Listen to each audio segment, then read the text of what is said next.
As Zimbabwe grapples with its economic woes and political upheavals, we have invited Blessing Vava, who is the regional coordinator of lobby group Crisis in Zimbabwe Coalition. He joins us now in studio. Blessing, a very good evening to you. Thank you so much for joining us and welcome. Oh, good evening. Thank you for inviting me.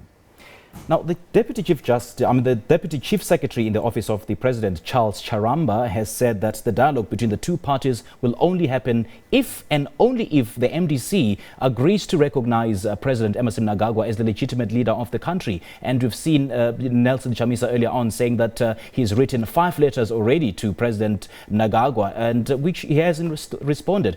What are the chances that there will be indeed a dialogue between the two parties? Well, from the look of things, it shows that one of the political parties is not ready for dialogue because there have been conflicting statements that are coming from ZANU-PF party. On the other hand, President Mnangagwa's Twitter handle, he has been calling for dialogue. On the other hand, we have the president's spokesperson, that is George Charamba, singing from a different hymn book. And it only shows that ZANU-PF is not ready to sit on the table with the people of Zimbabwe. And mind you, this dialogue that should happen, it's not a dialogue of political parties. It should be an all-inclusive dialogue that involves all sections of society in Zimbabwe. It should involve the workers, it should involve the students, it should involve the civic society, and it should involve the churches. So what we are saying as a crisis in Zimbabwe is that any kind of dialogue should not exclude all these sections of society that I've indicated. And also, we can't have a dialogue when there is a crisis in terms of the security situation in our country. It has reached precarious levels. As I'm speaking now, people are being abducted, people are being killed, people are being arrested. You've heard of the summary sentences that are currently happening in our judiciary. Only yesterday, we had lawyers who marched against the miscarriage of justice in Zimbabwe because of the way and manner in which the judiciary has been acting over the past weeks. Let me take you back to when President Mnangagwa took up office. Well, he invited all his detractors to the negotiation table and, sort of extending that olive branch to them to come and talk about how to rebuild a better Zimbabwe. Nothing of that sort has happened. And we've seen earlier on Charles Charamba, the Deputy Chief Secretary in the Office of the President, saying that Mr. Chamisa himself is the one who needs the dialogue, not Emmerson Mnangagwa. You see, what is happening in Zimbabwe, it's no longer about ZANU-PF, it's no longer about the MDC, but it is about the people of Zimbabwe. It is about our destiny. When Mugabe was removed, that is in November 2017, I think there was a chance of Zimbabweans to really have that dialogue. And there was a chance of saying what you have been lagging behind, the reforms that Zimbabwe has been clamoring for, that dates back from the days of the inclusive government. There are some things that were not resolved.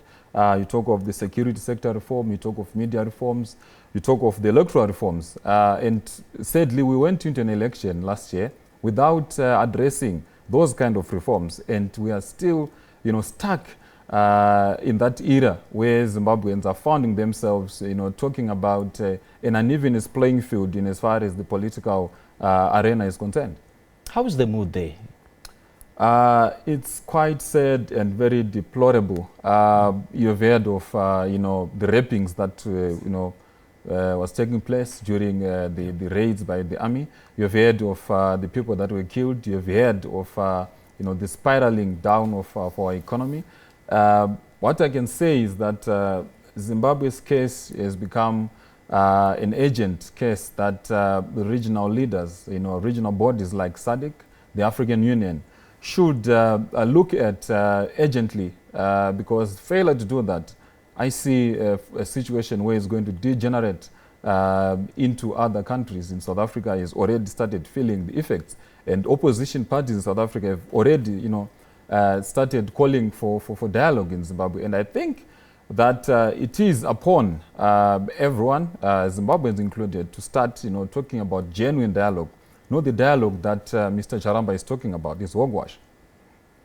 Yeah, and we do understand that there's been reports emerging of human rights abuses, especially by the security apparatus. But then the government saying that no such thing happened. So should we take their word for it? Well, you saw what happened on Sky News. Sky News actually presented a short documentary of the atrocities that the government of Zimbabwe has been, committing under the cover of darkness. Yesterday there was a press conference by the police spokesperson, denying. In fact, she was saying that some of the footage there was shot in 2016. During Mugabes era. But hardly an hour after she had said that, the Zimbabwe Republic Police released a statement to the fact that one of the former members of the police service was actually arrested for committing those crimes during the protests. So it only shows that what is happening in Zimbabwe, the security services, they have reneged from their duties of protecting the citizens. In fact, they have become a cannibalist security service that is eating its own children. I mean, the violence being lashed out on the civilians of Zimbabwe is not something new. We've been seeing it over the past decade. So are we likely to see action being taken against the perpetrators of this violence? I don't see action being taken. If anything, what is happening now is just a PR exercise on the part of government. But you've heard, Mr. Charamba, who is the president's spokesperson, promising of more, things to come. He says that what is happening is just, it's nothing. There is more that is going to come. So already we know that there is a deliberate move by the government to clamp down on the opposition, to clamp down on civic society. In fact, what they want Zimbabwe without, any divergent voices.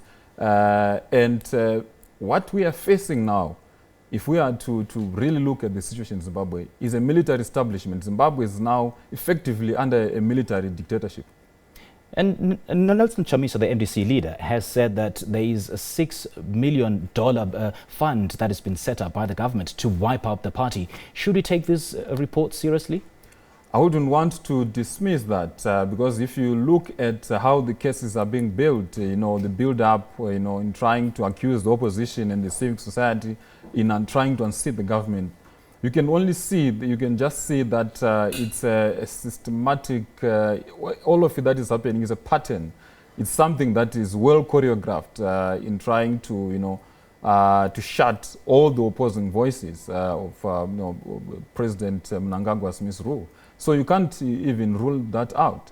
Right now, there are activists that fled Zimbabwe, fearing for their lives. But as I'm speaking now, the government has already invested in terms of the security forces in tracking down those opposition and civil society leaders that ran away to neighboring countries. In fact, Mnangagwa is now in the mode of Kagame and of Burundi, who tracks down opposition leaders who would have fled their respective countries because of rights abuses. And we are seeing our government now investing a lot in trying to shut the voices of the opposition. They bombed the offices of the MDC. They raided our offices in Harare. Now we are not operating full scale. No one is going to the offices. They are visiting our homes. And all that is money, that state money that is being used to clamp down on the opposition and to clamp down on the civil society activists. Now, we've seen a couple of weeks ago President Emmerson Mnangagwa making an announcement about the fuel price hike to about 150%. And then shortly after that, he left for overseas, ostensibly to seek funding for the rebuilding of that country's economy. And he's been away for 2 weeks, only to return when the situation has calmed down in Zimbabwe. So is there a likelihood that that trip, particularly to Russia, will yield any positive results towards the rebuilding of the country's economy? Remember, Mnangagwa is cut from the same cloth with Robert Mugabe. The script has not changed. During the time of President Mugabe, I don't know of how many, million-dollar, billion-dollar mega deals that have been reported. How many trips, countless trips that President Mugabe went on. But there's nothing that we saw on the ground. Mnangagwa, since he came into office, that is in November 2017, there are numerous million-dollar deals. If we are to calculate now how many of those deals that have been reported, it won't be surprising that we actually reach billions of dollars. But as of now, no dollar has come to Zimbabwe. So I see this as just a PR exercise, just trying to show the world, just trying to show Zimbabweans that at least we are doing something, whereas there's nothing on the ground. There is no serious investor who would want to invest in a country that shuts down internet for 3 days. There is no serious investor who would want to invest in a country where soldiers patrol, soldiers kill people in broad daylight. All right, Blessing, thank you. Thank you for your output. Thank you. That is Blessing Vava. He is the regional coordinator of Lobby Group Crisis in Zimbabwe Coalition, joining us in studio.